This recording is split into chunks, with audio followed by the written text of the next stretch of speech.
le pauvre monsieur malade rêvait d'un ciel bleu immense, où des oiseaux aux couleurs flamboyantes venaient lui rendre visite à son chevet.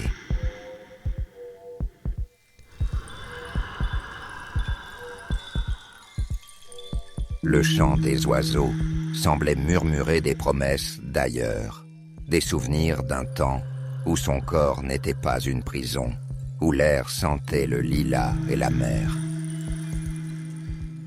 À côté de lui, une jeune fille blonde dormait paisiblement, insouciante de la peine qui pesait sur le cœur du vieil homme.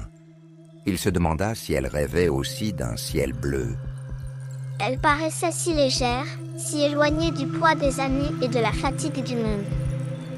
Le vieil homme l'observa un instant, un sourire fragile éclairant son visage amaigri. Son sommeil était un refuge où il ne pouvait pouvait l'atteindre. Un frisson le parcourut. La chambre était trop silencieuse, trop figée. Loin de son rêve, il retrouvait la pâleur des murs, l'odeur des médicaments, la lumière blafarde de l'aube filtrant à travers les rideaux tirés. Il tenta de lever la main, comme pour appeler à lui ses oiseaux imaginaires.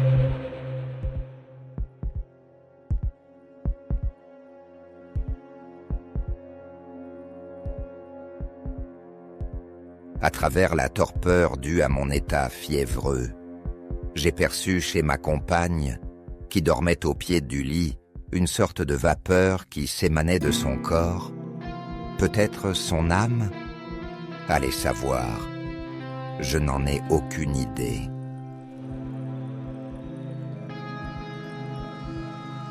Un instant, elle sembla flotter entre le sommeil et l'éveil, puis un sourire tendre illumina son visage.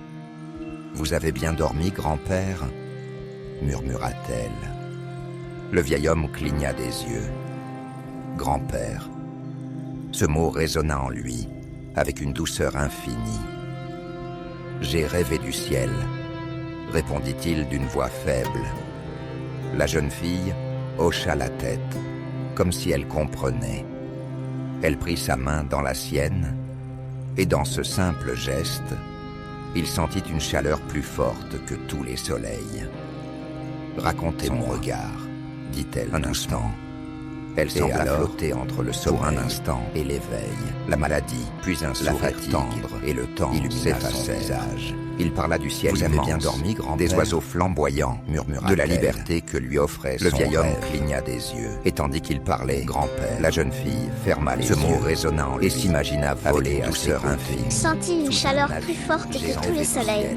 « Racontez-moi, dit-elle doucement. » Et alors, pour un instant, la maladie, la fatigue et le temps s'effacèrent. Il parla du ciel immense, des oiseaux flamboyants, de la liberté que lui offrait son rêve. Et tandis qu'il parlait, la jeune fille ferma les yeux et s'imagina voler à ses côtés, sous un azur sans fin. Sous un azur sans fin, sans fin, fin.